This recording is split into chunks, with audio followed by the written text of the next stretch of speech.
senantiasa kita senandungkan, kita baca untuk kita haturkan kehadiran baginda Rasul Muhammad sallallahu alaihi wasallam, seraya kita berharap kepada Allah semoga berkat senandung sholawat yang kita baca dan kita haturkan kehadiran beliau, niscaya kelak kita akan digolongkan oleh Allah, dimasukkan oleh Allah ke dalam golongan orang-orang yang berbahagia yang kelak akan mendapatkan syafaat Nabinya Muhammad sallallahu alaihi wasallam.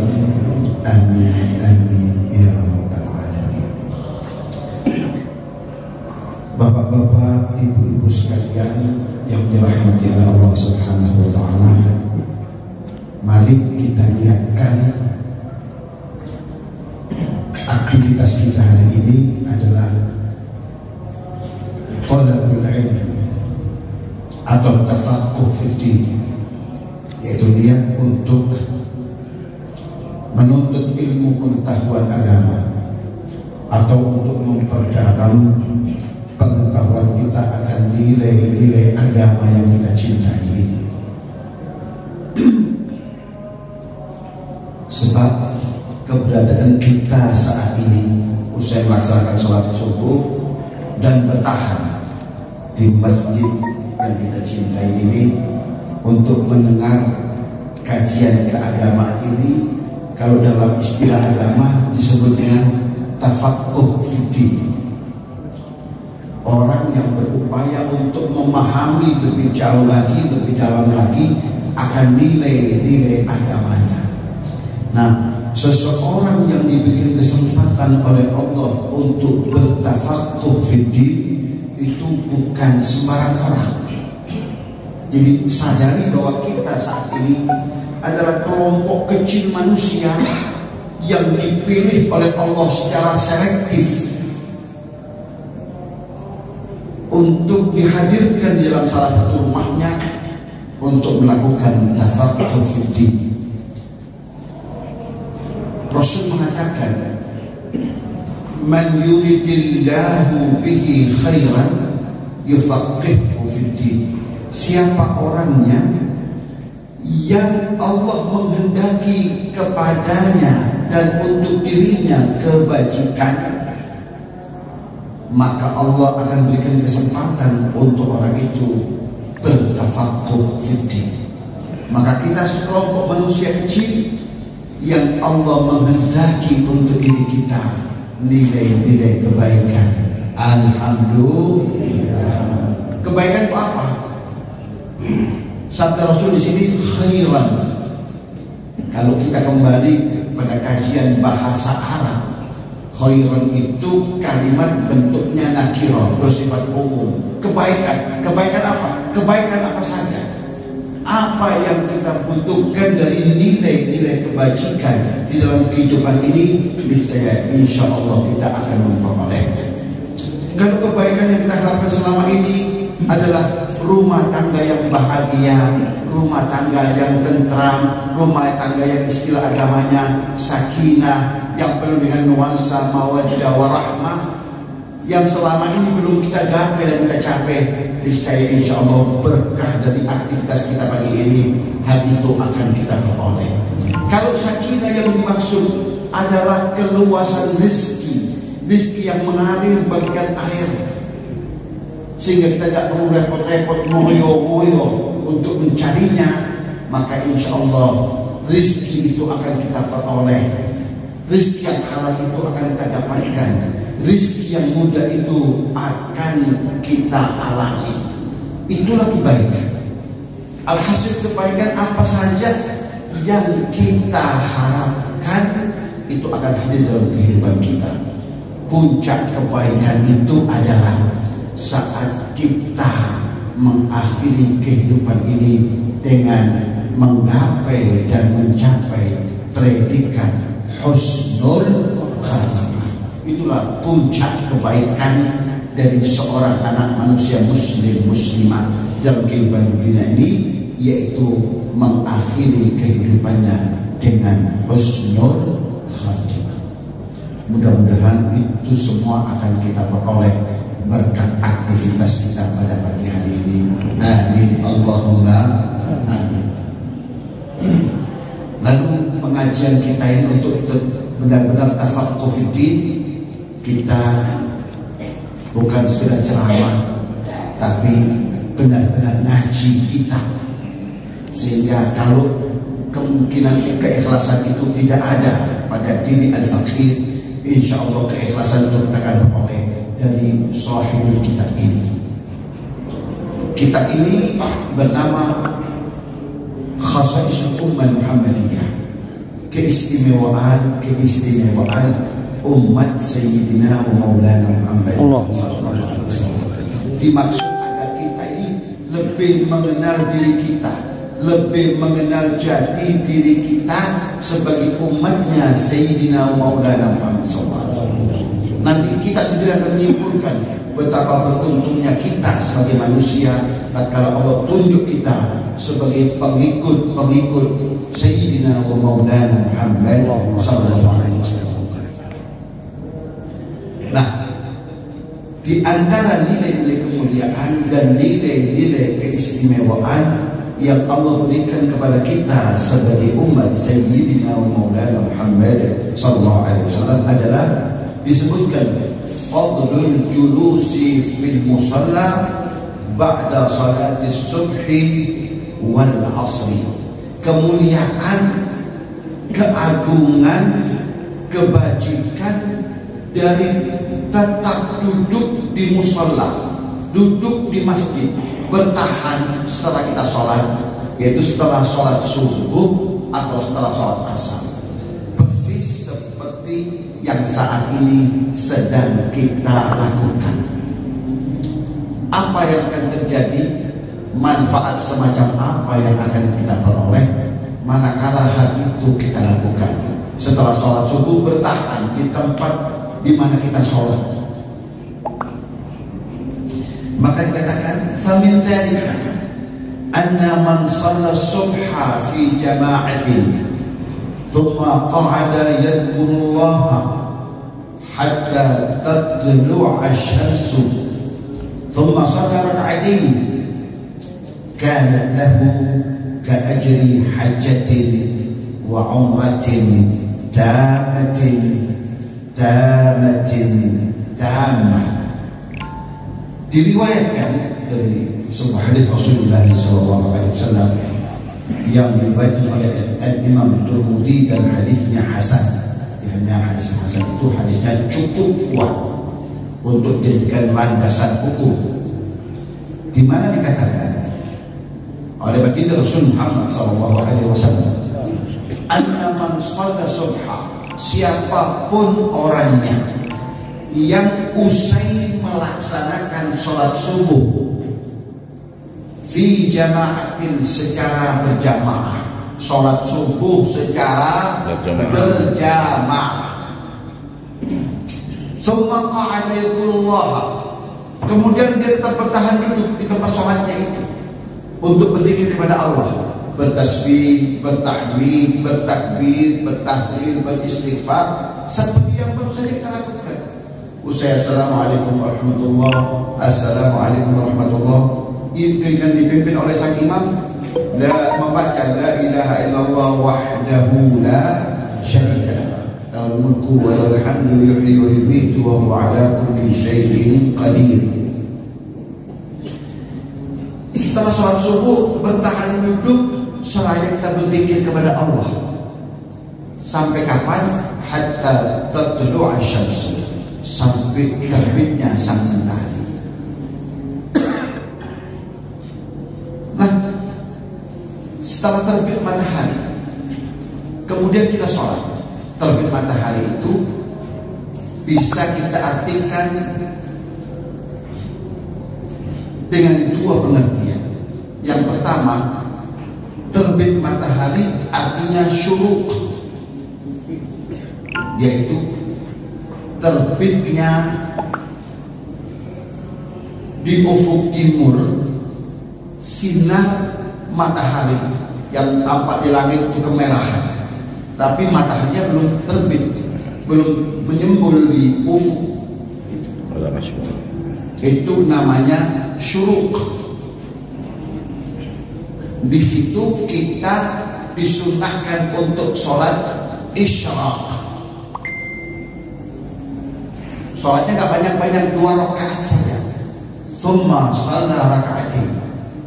Kemudian dia sholat 2 rakaat. Nah, apa yang akan terjadi? Manfaat semacam apa yang akan kita peroleh kalau kita usai sholat subuh berjamaah, bertahan dulu di tempat kita sholat sampai waktu isyraq, lalu kita sholat 2 rakaat, maka pahala yang akan kita peroleh, para ibu-ibu, pahala yang akan kita peroleh pada pagi hari ini, kata Rasul, itu bukan kata saya, kata Rasulullah, yang setiap tutur katanya merupakan wahyu yang datangnya dari Allah. Kata Rasul, kanat lahu ka ajri hajjatin wa umratin tamatin. Maka pahala yang akan dia peroleh, nilai pahala yang akan dia peroleh, pahala yang setara, yang sama dengan pahala orang yang melaksanakan ibadah haji dan ibadah umroh. Ibadah haji plus umroh yang sempurna, yang sempurna, yang sempurna. Kata Rasul, dia mengulangnya 3 kali supaya kita ini yakin, sampai diulang 3 kali, yang sempurna, yang sempurna, yang sempurna. Ini luar biasa Muhammad SAW. Gak repot-repot, gak capek-capek bayar ONH, gak nunggu 40 tahun, 40 tahun misalnya antrian. Ya. Kalau ibu-ibu sudah gak punya harapan sama dalam melaksanakan ibadah haji, tapi bukan berarti tidak ada harapan untuk menggapai pahala yang nilainya sama dengan ibadah haji plus ibadah umroh. Itu kalau kita nominalkan, kira-kira haji berapa sekarang? 40 juta, umrohnya 20 juta. Nah, duduknya kita mendengarkan ceramah ini harganya 60 jutaan, itu minimal. Kalau kita haji plus bisa dibuat rumah, ya. Itu nilai pahala yang akan kita peroleh. Maka kita sampai pada kesimpulan betapa beruntungnya kita sebagai umat Sayyidina Maulana Muhammad. Alhamdulillah. Di mana setiap hari kita mendulang nilai pahala, meraup nilai pahala, mendepositokan nilai-nilai pahala seperti orang yang melaksanakan ibadah haji dan umroh. Sementara haji umroh yang mabrur itu, kata Rasulullah SAW, al-hajjul mabrur laisa lahul jazaa'u illal jannah. Bahwa haji yang mabrur itu tidak ada yang pantas baginya dari nilai-nilai pahala kecuali surga Allah Subhanahu wa ta'ala. Ini sesuatu yang luar biasa yang perlu kita syukuri, ya. Dan informasi ini bukan informasi abal-abal, ya. Seperti yang ini banyak dilakukan orang travel menjamin berangkat haji, sampai orang setelah menyetor 300 juta misalnya, sampai diizinkan ditolak nggak bisa haji. Tapi informasi ini informasi yang akurat, yang dapat dipertanggungjawabkan kebenarannya. Jadi nanti ibu-ibu kalau pulang ke rumah ditanya sama tetangganya, dari mana itu? Dari haji. Ya, dari haji dan umrah. Kapan berangkat? Sebelum subuh. Luar biasa. Alhamdulillah.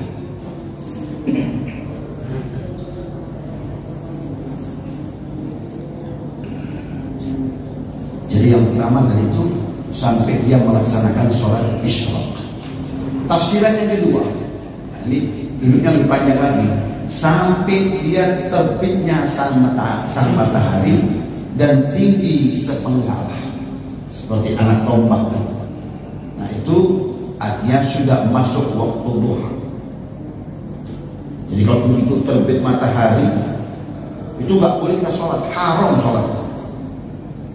Saat matahari baru terbit, nggak boleh sholat. Jadi ada di antara kita sholat ala mazhabnya orang-orang Jepang. Iya, sholat karena matahari terbit itu haram sholat. Sampai kapan kita nggak boleh sholat? Sampai matahari itu meninggi setinggi sepenggal anak tombak. Ya, kalau waktu kita hari ini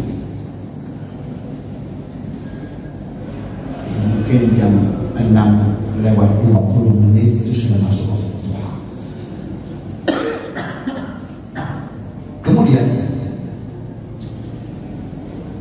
dalam riwayat yang lain dikatakan, wa fi riwayatin an Abdillah bin Ghamir anna Umamata wa Utbah bin Ubaid radhiyallahu ta'ala anhuma haddathahu an Rasulullah sallallahu alaihi wasallam qala man shalla as-subha fi jama'atin thumma thabata hatta yusabbiha lillahi subhata ad-duha ka'anna lahu ka'ajri hajin wa mu'tamirin daman lahu hajjuhu wa umratuhu.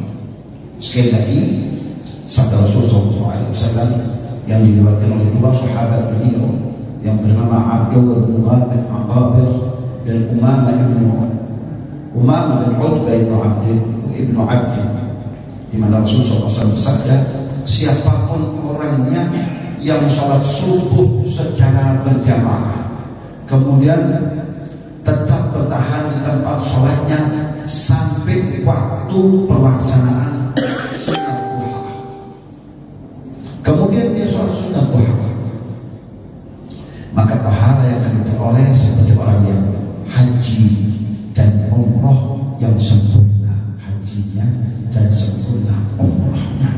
Sekali lagi Rasulullah SAW menyatakan dalam hadis yang lain bahwa pahala yang akan diperoleh setara dengan pahala orang yang melaksanakan ibadah haji dan ibadah umrah.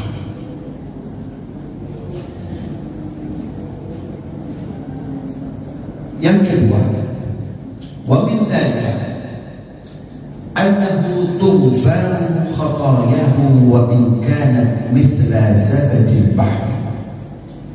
Yang kedua, bahwa aktivitas yang kita lakukan saat ini itu akan menghadirkan maghfirah Allah, ampunan Allah untuk dosa dan kesalahan kita, meskipun dosa-dosa kita itu tak terbilang banyaknya. Dikatakan oleh baginda Rasulullah SAW, man qa'ada fi musallahu hina yansarifu min salati subh hatta yusabbiha rak'atay duha la yaqulu illa khairan ghufirat lahu khatayahu wa in kanat akthara min zabadil bahr. Sabda Rasul mengatakan, siapapun orangnya yang tetap duduk di tempat dia sholat usai ia melaksanakan sholat subuh secara berjamaah, hal itu dilakukan sampai masuknya waktu duha, kemudian dia melaksanakan sholat 2 rakaat daripada sunat duha, dan selama menunggu waktu sampai waktu duha itu tidak mengatakan apa-apa kecuali yang baik, yang nggak menggunjing orang, tidak membicarakan hal ikhwal orang, yang dilakukan hanya berzikir kepada Allah, bertasbih atau membaca Al-Quran atau berselawat kepada baginda Rasul Muhammad sallallahu alaihi wasallam. Alhasil tidak melakukan hal-hal yang negatif, kecuali yang positif-positif saja. Maka apa yang akan terjadi? Manfaat semacam apa yang akan dia peroleh? Sabda Rasul, ghufirat lahu khatayahu, niscaya dosa-dosanya pasti akan diampuni oleh Allah. Wa in kanat aktsara min zabadil bahri, meskipun dosa-dosa itu banyaknya bagaikan buih-buih di lautan. Nah, siapa yang dapat menghitung buih-buih di lautan itu? Nah, walaupun dosa kita itu tak terhitung, tak terhingga, tak terkira, saking banyaknya, nah dosa-dosa itu akan Allah hapuskan kesemuanya. Itu tersebab karena aktivitas kita yang kita lakukan seperti yang saat ini sedang kita jalankan. Jadi umat ini punya kesempatan untuk melepas bebaskan dirinya dari belenggu dosa dan kesalahan. Setiap individu umat ini punya kesempatan untuk memungkasi kehidupannya dengan husnul khotimah, yaitu sosok manusia yang tatkala menghadap Allah tanpa beban dosa dan kesalahan. Dan itu dapat kita peroleh dari sebuah aktivitas yang amat sangat sederhana. Sholat subuh berjamaah, bertahan di tempat sholat kita sampai waktu duha, kemudian kita sholat sunat duha sebanyak 2 rakaat saja. Itu saja, nggak banyak-banyak. Yang dituntut dari kita nggak yang repot-repot, yang berat-berat. Kalau itu yang kita lakukan, maka niscaya kita akan menghadirkan maghfirah Allah untuk diri kita. Meskipun dosa dan kesalahan kita itu bagikan buih-buih lautan, tapi maghfirah Allah jauh lebih banyak, di mana Allah akan bebaskan kita dari dosa dan kesalahan kita, sehingga kita akan terlepas dari dan bebas dari beban dosa dan kesalahan. Tapi yang perlu kita garis bawahi, yang dimaksud dengan dosa di sini adalah dosa-dosa kecil. Adapun dosa-dosa besar itu penghapusannya, pengampunannya harus melalui taubat yang nasuha. Nah, kalau seseorang itu sudah terbebas dari dosa dan kesalahan, apa keistimewaannya? Saat yang di dunia ini, kalau di akhirat sudah pasti masuk surga, terbebas dari neraka. Nah, di dunia ini apa keistimewaannya kalau seseorang itu terlepas dari dosa dan kesalahan? Yang pertama, orang itu hidupnya akan lebih bahagia dari orang lain. Kenapa bahagia dari orang lain? Karena dia bergelimang uang? Enggak. Karena dia bergelimang kekayaan? Tidak. Karena dia terfasilitasi hidupnya? Juga tidak. Karena banyak orang kaya, berlimpah harta, berlimpah uang, ya fasilitas kehidupannya mewah, tapi hidupnya nggak bahagia. Betul Ibu? Namun kalau orang itu terlepas bebas dari dosa dan kesalahan, maka dapat dipastikan pada saat yang sama hidupnya terlepas bebas dari masalah, terlepas bebas dari hal-hal yang bisa menyumpukkan hatinya. Ibu sering sumpuk, sering pikirannya kacau balau, tiba-tiba saja tak tahu apa penyebabnya. Ketahuilah, itu indikator adanya dosa dalam diri kita. Ya, itu ya nggak usah senyum malu-malu, nggak perlu ya. Itu yang sering kali saya alami seperti itu ya. Itu indikator adanya dosa dalam diri kita. Allah berikan sinyal untuk kita segera tobat. Dengan apa itu? Dengan Allah hadirkan sumpukan. Yang kedua, kesumpukan itu hadir karena ulah musuh kita, musuh bebuyutan kita. Walaupun kita tidak pernah menyalahinya, tapi dia tetap benci kepada kita. Siapa dia? Syaitan. Bapak tahu semua, kalau ibu itu belum tahu ya, bapaknya sudah tahu. Syaitan yang selalu berusaha untuk menghadirkan kesumpukan dalam kehidupan kita. Kalau kita sumpah, kita nggak tenang, ibadah kita pun nggak khusyuk ya, dan cenderung malas. Nah, bebasnya seseorang dari belenggu dosa itu, kehidupannya itu akan lebih bahagia. Kenapa? Dia jauh dari kesumpukan, jauh dari keris Allah, jauh daripada kegalauan, pikirannya tenang, hatinya tenang, jiwanya tenang, meskipun ia tidak terfasilitasi dengan fasilitas yang mewah, tapi tidur pun tenang, walaupun mungkin ruangannya tanpa pendingin AC. Sementara yang pakai AC ya, bolak-balik, nggak tenang. Iya. Kenapa nggak tenang? Ya karena di sini nggak tenang. Kenapa di sini nggak tenang? Karena beban dosa. Maka dengan kita melaksanakan sholat subuh berjamaah, bertahan di tempat sholat kita sampai waktu duha, lalu kita sholat 2 rakaat duha, niscaya kita terbebas dari dosa.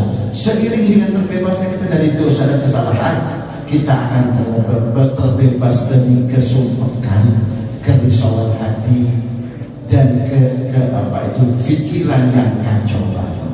Mudah-mudahan itu semua akan kita alami. Amin Allahumma amin.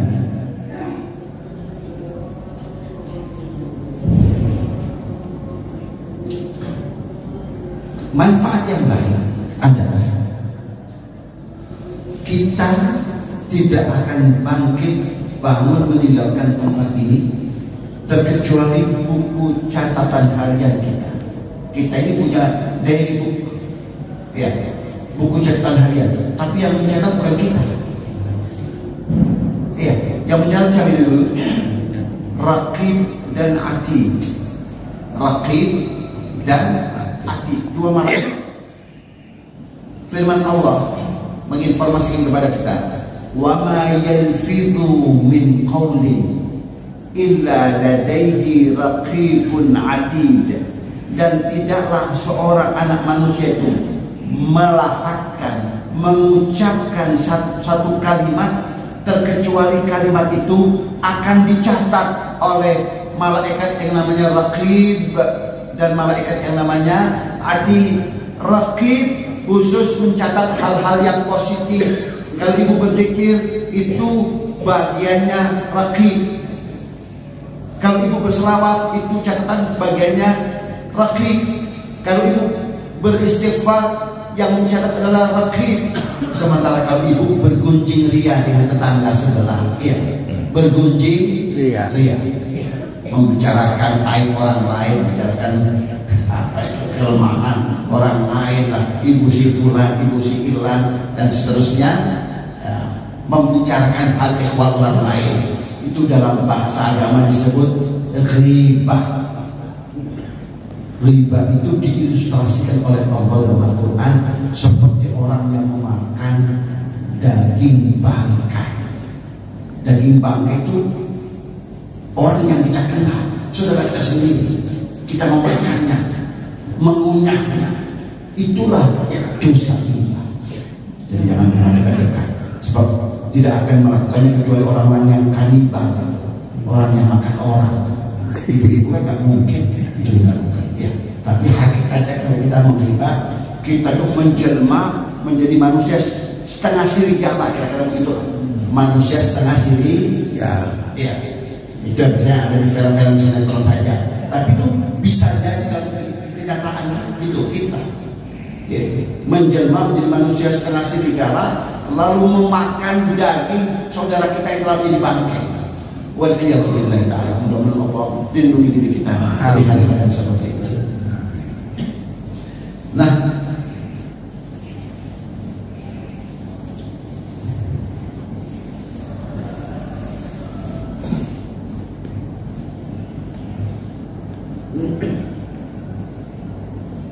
dikatakan an Amrah radhiyallahu ta'ala anha qalat sami'tu ummul mu'minin ta'ani Aisyah radhiyallahu ta'ala anha تقول سمعت رسول الله صلى الله عليه وسلم أنه يقول من صلى الفجر أو قال الغداة فقعد في مقعده فلم يلغ بشيء من أمر الدنيا ويذكر الله حتى يصلي الضحى 4 ركعات خرج من ذنوبه كيوم ولدته أمه لا ذنب له. Diriwayatkan oleh Siti Aisyah, istri Nabi Muhammad SAW, di